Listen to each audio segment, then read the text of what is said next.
Il y a certains projets comme ça que j'adore travailler, vraiment. Cette fois-ci, je vais travailler pour Natacha. Et elle m'a fait une commande d'une blague à tabac. Je vais pas te raconter d'histoire, je te jure. Je vais juste te montrer mon travail. Déjà, j'ai découpé mon cuir, puis je vais l'apprêter.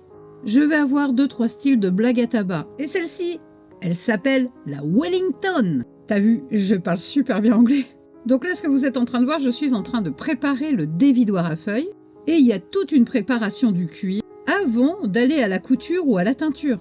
Il y aura bien évidemment une fermeture éclair et celle-ci sera rouge. Pourquoi, vous allez me dire, sera-t-elle rouge? Ça va être simplement raccord avec la teinture. Et ça, ce gros morceau de cuir, eh bien c'est la base de la blague. Et ma cliente désire des pattes de loup ou des grosses pattes de chien qui vont marcher comme ça tout le long de la blague à tabac. Après la pression des tampons, je vous laisse remarquer et regarder ce que ça donne. Comme si un loup avait marché sur le morceau de cuir. Puis je viens teindre en rouge. Mais il ne va pas y avoir qu'un aplat en fin de compte sur cette teinture.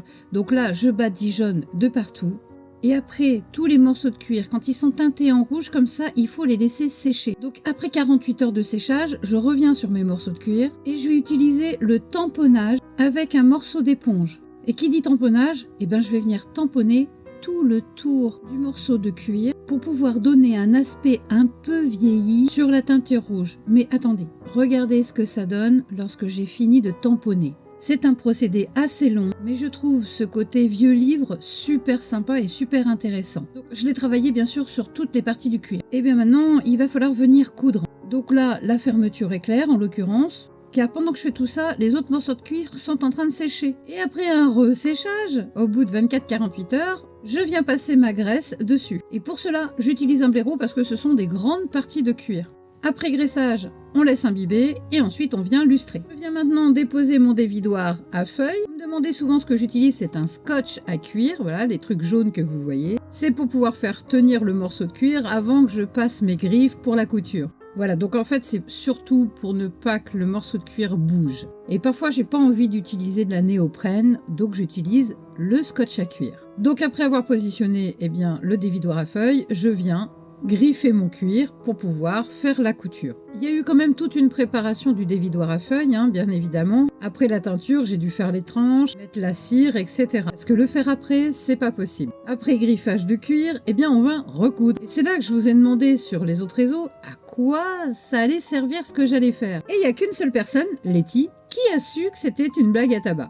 Pour d'autres, vous m'avez sorti plein de trucs trop rigolos, et donc un carnet de vaccination pour toutou, un sac à chien, une porte de chatière, un collier pour chien. J'ai trouvé ça génial, mais ça me donne d'autres idées. Donc là, ce que vous me voyez faire, je recommence avec mon scotch jaune. Mais cette fois-ci, ça va être pour positionner la pochette avec la fermeture éclair. Et vous allez voir que ça tient quand même pas mal, ce petit scotch. Ah, et vous avez vu que j'ai mis aussi les pressions bien avant la couture. Voilà, donc j'ai cousu maintenant la première pochette comme vous avez vu. J'ai fait une deuxième pochette, je vais venir la coudre. Quand ça c'est fait, voici la blague à tabac entière.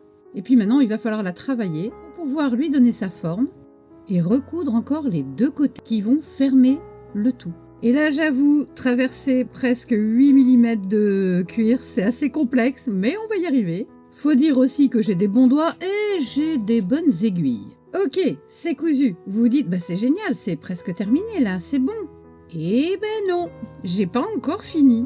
Il va falloir faire les tranches. Parce que maintenant vous me connaissez, j'aime bien la perfection. Donc, je viens poncer les tranches. Ça permet vraiment de les égaliser, surtout avec autant de cuir. Et après tout ça, je viens poser ma teinture de tranche. Donc, il va y avoir une première couche, on va laisser sécher, puis on va reponcer. Puis il y aura une deuxième ou troisième couche, et je vais lisser au lissoir en bois avec de la cire d'abeille. Allez, il me reste juste quelque chose à faire. C'est de venir apposer ma protection acrylique sur tout le cuir. Et je viens enfin vous faire découvrir la blague à tabac complètement terminée. Alors, les patounes de loup un petit peu partout. Voilà, je l'ouvre. Il y a plusieurs pochettes, effectivement. Et puis, il n'y a plus qu'à venir la fermer. Ce sont des grosses pressions à l'américaine. Et comme vous pouvez voir, les pressions sont à l'intérieur, donc on ne les voit pas. Bon, alors, je sais pas ce que vous en pensez, mais moi j'ai adoré, donc merci beaucoup Natacha.